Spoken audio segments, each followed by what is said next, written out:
That was the incomparable Roberta Flack, who has been thrilling us with her music for 2 decades with such hits as The First Time I Ever Saw Your Face, Where Is the Love, Killing Me Softly with His Song, and her recent chart topper Set the Night to Music, which she sings with reggae star Maxie Priest. Her current single is You Make Me Feel Brand New. We are very pleased to have her join us now, and I am especially pleased. Thank you for coming. I love you so much. Oh, come on now. Let me tell you what, here's what I want to say. This will sound like a love song, but I had, when I was doing CBS News Night Watch, and I never knew whether this was true or not, because it didn't work, but I was thrilled, and if they said, you're going to go do a profile with Roberta Flack, and she's going to cook dinner for you. Do you ever know anything about that? No, but I am a great cook.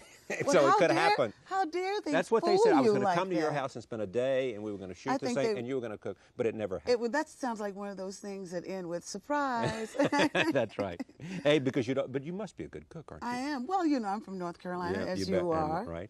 You were born in Asheville, and I was in Henderson. Yes, and I grew up around the best cooks in the world. Yeah. I'm not as good as I could be because I've tried over the last maybe 10 to 15 years to not be so focused on food and not to not enjoy cooking the kinds of food that my palate seems to delight in, because that stuff is fattening. It's not real good for you, is it? It's very fattening. Now, we're talking chicken and dumplings every week. We're talking about Saturday night, maybe, some soul food. Yes, yes. You were shaped by the gospel tradition that comes out of the South, were you not? Well, I think that indirectly I was shaped, but my background is classical music. Yeah. I started studying classical piano repertoire when I was about 9 years old, and that was interesting because my mother was a church organist, and I did grow up in the church, but the church that I grew up in was the African Methodist Episcopal Zion Church. And we had a very sort of high kind of form of church liturgy. And the music that I grew up playing was Handel, you know, the Handel Messiah and the Bach Christmas Oratorio and parts of the Mozart Requiem and Verdi Requiems. I mean, that's the kind of music, and the very special music by some of the great American composers, you know, with Robert Shaw, chorale arrangements. That's what I grew up hearing, and went to Howard University and heard more of that. So you didn't just go to Howard University. You went to Howard University at 15 on a music scholarship, and having skipped about 3 or 4 grades. I did, and you know, the thing that I want to say that really makes me mad that I haven't had a chance to say publicly is when I was 9 years old, I was in the 6th grade. And my mom took me to Washington, D.C., to Stevens Elementary School, which is a famous school because that's where Amy Carter went, you know. I know exactly where it is. You know where that is, right? And the principal of that school and my homeroom teacher decided that I was too short to be in the 6th grade. And so they put me back in the 5th grade. So they held you back? Yeah, so I might have been in college at... Who knows? Well, see, I thought the reason they held you back was not that. My understanding was they held you back because you were skipping so many grades that they worried that your emotional development was not keeping pace with the intellectual development. As a former school teacher, that sounds wonderful. But it ain't true. It ain't true. so you know, emotionally, I was as developed as you could be, being the kind of young person I was. I grew up in a very... kind of inner city situation. Right. I don't like to say ghetto because we were not dirt poor, but it was an inner city situation. There weren't that many opportunities for advancement, but somehow in the midst of that, things just kept coming to me. I mean, someone else paid for my piano lessons, you know. I had opportunities to compete outside of the community in things like piano contests, you know, that would bring me money and allow me to study even more. Shirley MacLaine's dad and Warren Beatty's dad, in Arlington. Yes, in Arlington, was a very prominent member of the Lions Club chapter there. And because of his interest in music, you know that he was a musician, and her mother was a drama teacher, but because of their interest in the arts, they came into the black community and made it possible for a lot of folks like me, children like me, to compete for monies. And I did compete, and I did win, and I did a lot of things with the national chapter, national organization of the Girl Scouts. So I kept moving out, you know. I didn't grow up in a situation where I didn't have anything. It wasn't like that at all. And your dad, with great gratitude, put an upright piano in your house when you were 7 years old. About 7 or 8 or 9 or something like that. So the music was a part of your I call being. that was a pea green piano. And I have been wanting for years to write a children's story called The Green Piano, the pea green piano, because he painted it pea green. When you left Howard, did you want to be a music teacher, or did you dream of stardom then? I always dreamed of stardom. You because always wanted to be... I always wanted to be center stage. I always wanted to find a light. Yes. I always wanted to be the person who led the choir. I always wanted to be the person who arranged the music for 3 parts, who conducted the glee club, or who took over the classroom chores when my music teacher in junior high school would leave the room. She'd say, "Roberta, take over." And she didn't mean keep the kids quiet. She meant keep playing, keep singing, keep whatever we were doing. And the children respected me. I mean, I was a little short, very overweight person. I had tremendous social interchange with my peers because I could play anything. And I wasn't afraid, you know, and I was always involved in helping somebody do something musically. I actually once taught a very good friend of mine, whose name is Thelma Russell, to play a song. It was a song for 4 hands, 1 piano, and it was a little classical thing. I think it might have been a Mozart something, another little sonata. And we were both graduating from high school, and there was the senior class talent show. And Thelma wanted to learn to play something, and I taught her every note by rote. It took us a whole year, but at the end of the year, when it came time for the talent show, she and I played this duet, you know, with 4 hands. You were a sensation there. I want to get to this because in the time there's so much to talk about, especially in the new album. I'm a big talker. And you're a big talker. I got to move me. in and stop you. The first, you were playing at Mr. Henry's and singing, playing the piano and singing at Mr. Henry's, and Cosby and all these people would come and listen to you. And somebody said, Roberta Flack is it in Washington, D.C. And then all of a sudden, somebody put you in touch with Atlantic Records, and you went to make this first album, which was called what, First Take? First Take. Yeah. And the first time I ever saw your face was on that album. But it didn't create the sensation. Well, it didn't with the record company, because remember, this was in '69. And along with the Beatles, you had a lot of music that was wonderful, but limited to like 2 minutes 40 seconds. Right. I mean, you're a broadcasting person, so you know how important it is for radio people to have music that they can play that doesn't interfere with them selling whatever product, it does. right. Yeah, that keeps them on the air. And this song was like 5 minutes and 16 seconds or something like that. And it was too long. Joel Dorn, who produced it, only asked me once if I would consider speeding it up. And Ron Carter, who's a great musician, great bassist, looked at me, you know, sort of like that and went, you know. And I had the courage as a result of that to say, no, no, no.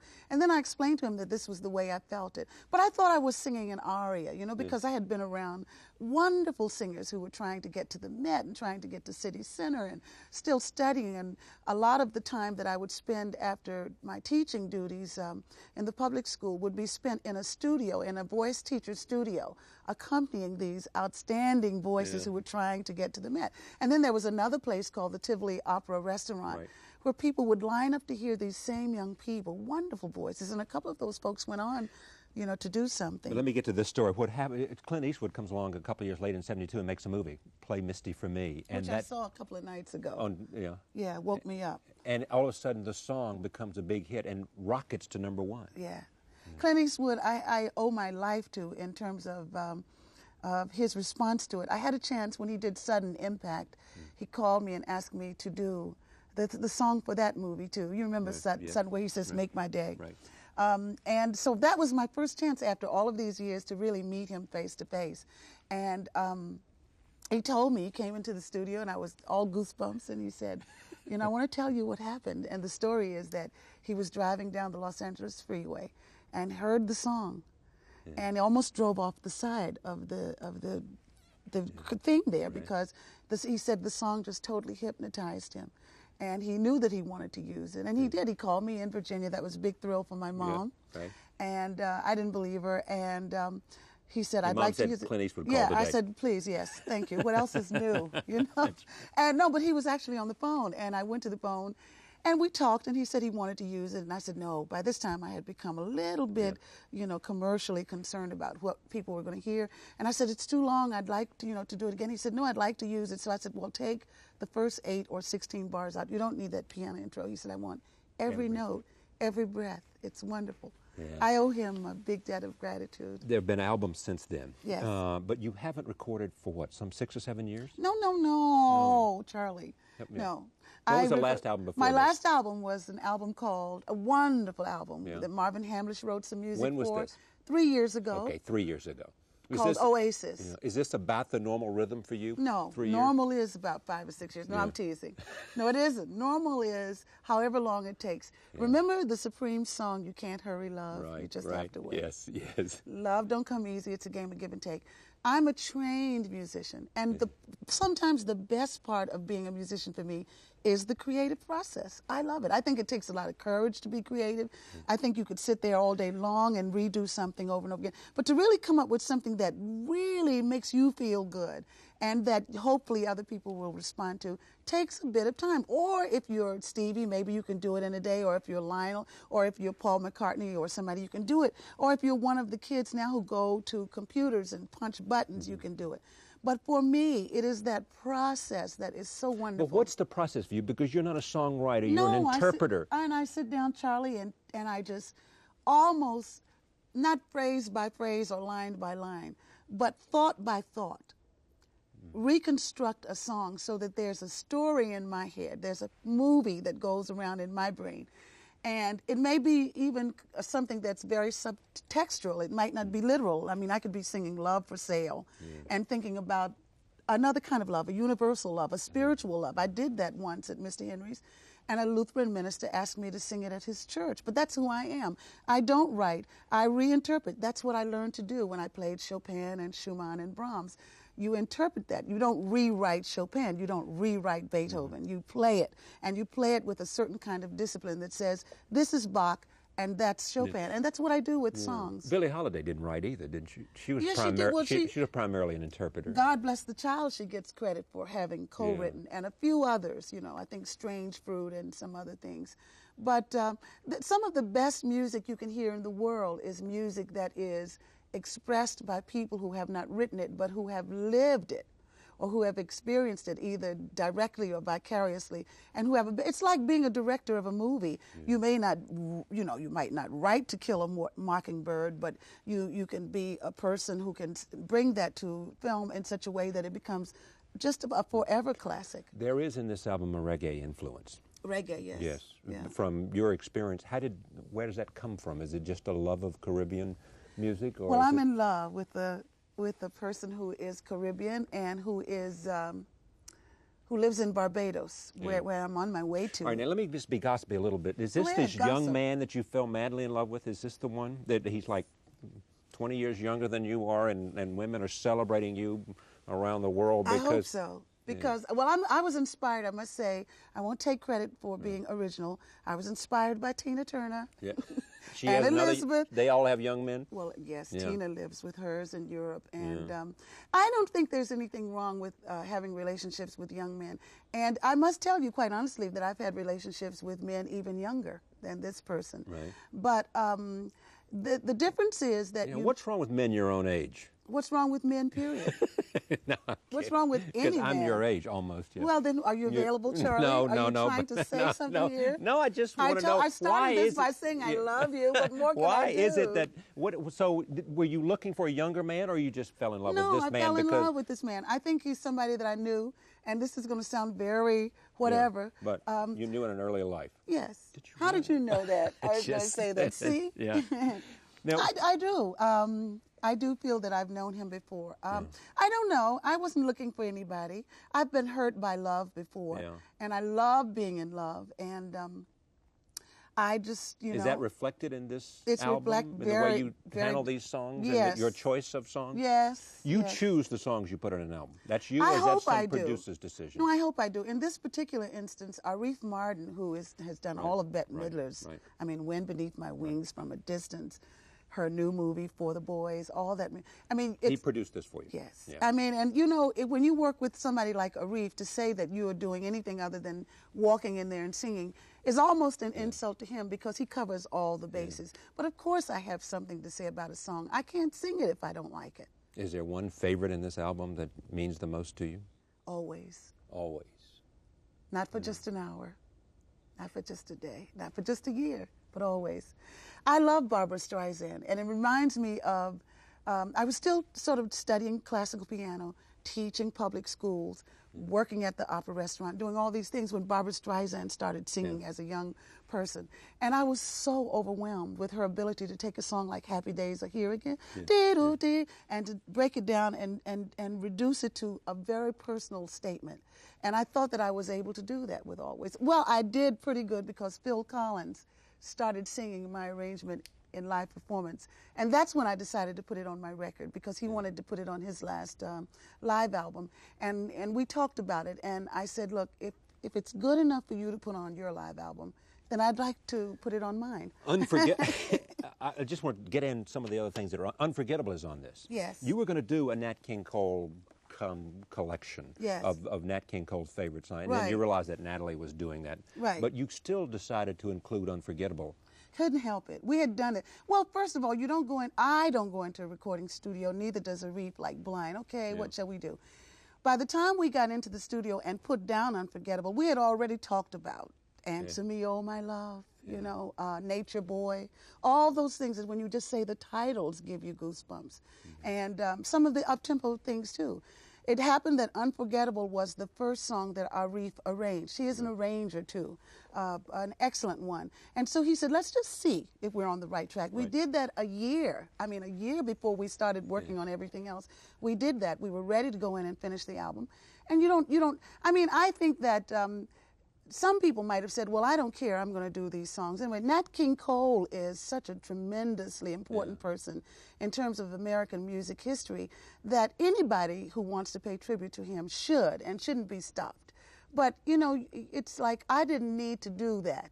Yeah. I can sing a lot of songs. And Natalie probably needed to do it. No, I don't think she needed to do it. I think she wanted to do it. Not needed I know what you're saying. Yeah, not needed for commercial success, but needed it because she wanted to express some affection for her father. She had already been doing it. She was performing a couple of things live in places like Vegas and Atlantic City with her father. That was already a well-known fact in the business. So I didn't feel like I needed to prove anything. I love Unforgettable, and I love the fact on our album, and I love the fact that Shaka Khan's brother is singing. Yeah. I like to say that because he's a great singer. Is Bette Midler, does she do a duet with you or something? No, she wrote a song. Oh, she wrote one of those songs. She wrote a song called Something Your Heart Is Telling Me. Yeah. Very Bette Midler. Very story. I mean, it's like Once Upon a Time, you know, and it builds up. You're going on tour in January? Yeah, I'm going on in tour. Europe or here? Or I start in the States, and then we'll go wherever, you know, we've been asked to work really through the end of '92. What do you end with on your concert? Usually Always, or First Time Ever. Yeah. Or sometimes there's a song that I do called More Than You'll Ever Know, which I do with just voice and piano, which I wanted to record, but we didn't have room for on this album. I do whatever I feel, you know. It depends. It's a pleasure to have you here. Oh, this is too short. I want to talk more. I'm not Set going. the night to music, Roberta Flack. She'll be back. She lives right down the street. Right. Thank you. You're wonderful. Pleasure. Thank you, Charlie. Back in a moment, we'll take a look at some extraordinary photographs by Harry Benson. Stay with us.